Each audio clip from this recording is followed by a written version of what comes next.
के यहाँ 15 करोड़ रुपये मिले थे। तो आप सोचिए कि 15 करोड़ रुपया लेकर के वह क्या करेगा। ठीक है। और बेस्ट बडी कैपिटलिज्म और जो है क्रोनी कैपिटलिज्म में हमने बता दिया है कि पूंजीपतियों के सामने कानून, पुलिस और न्यायपालिका ये क्या करता है कि नचनिया के तरह नाच नाचता है।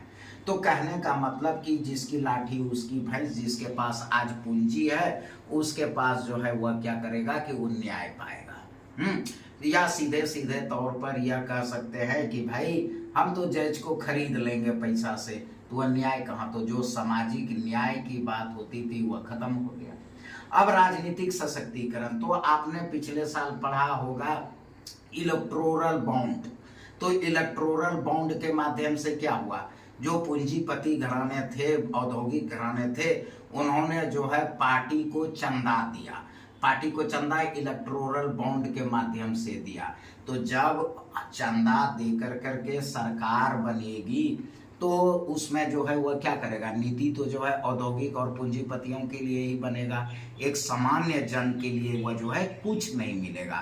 तो जहां 1990 के पहले भारत सरकार या राज्य सरकार हुआ क्या करता था, लोक कल्याणकारी योजनाएं चलाता था। लोक कल्याणकारी योजना तो वह कौन चलाता था, सरकारी क्षेत्र। सारे सरकारी क्षेत्रों को क्या कर दिया गया, प्राइवेट कर दिया गया। तो जाति जनगणना में अगर तीनों चीजों को हम देखें तो न्यायपालिका क्या होने लगा, पूंजीपतियों के हाथों बिकने लगा। विधायिका क्या है कि इलेक्टोरल बॉन्ड के चंदा लेकर वह इलेक्शन लड़ते हैं, तो वह भी क्या हो गया, पूंजीपतियों और व्यवसायिक घरानों के अधीन हो गया। अब बचा कार्यपालिका। तो कार्यपालिका में भी क्या है कि सारे सरकारी क्षेत्रों को प्राइवेट कर दिया। तो जब प्राइवेट कर दिया तो अब उसमें भी अवसर खत्म हो गया। रही सही कसर जो स्टेट पब्लिक सर्विस कमीशन यानी राज्य लोक सेवा आयोग से जो पदाधिकारी बनते थे या फिर लोक सेवा आयोग से जो है पदाधिकारी बनते, अब उसमें भी क्या करने लगा कि उसमें भी जो है संविदा के आधार पर और उसमें डायरेक्ट जो है वैकेंसी होने लगा। तो मोटा मोटी तौर पर यह जो है खत्म हो गया।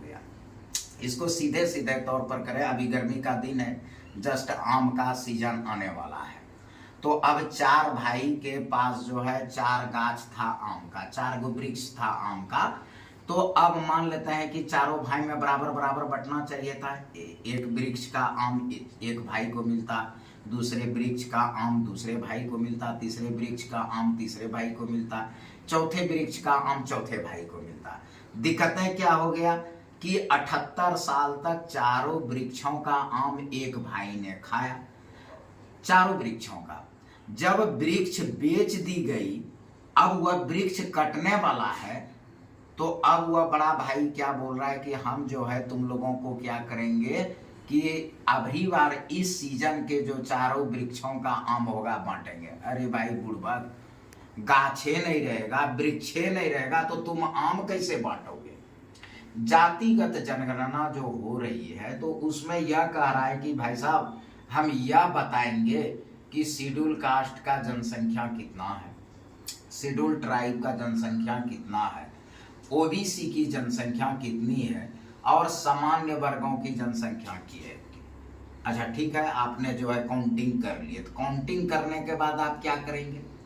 तो एक राजनीतिक सशक्तिकरण में कर्पूरी ठाकुर जी और कई ऐसे नेता हुए हैं और खास कर करके जो है बहुजन समाज पार्टी या कई और जो सामाजिक संगठन है वह कहते थे कि देश में जिसकी जितनी जनसंख्या भारी उसकी उतनी भागीदारी। मतलब कहावत को जो है मतलब इसी प्रकार बोला जाता था कि जिसकी जितनी जनसंख्या होगा देश में उतनी उसकी भागीदारी। तो भागीदारी कहाँ कहाँ निर्धारित होगी, तो भागीदारी कहाँ निर्धारित होगी, तो प्राकृतिक संसाधनों में।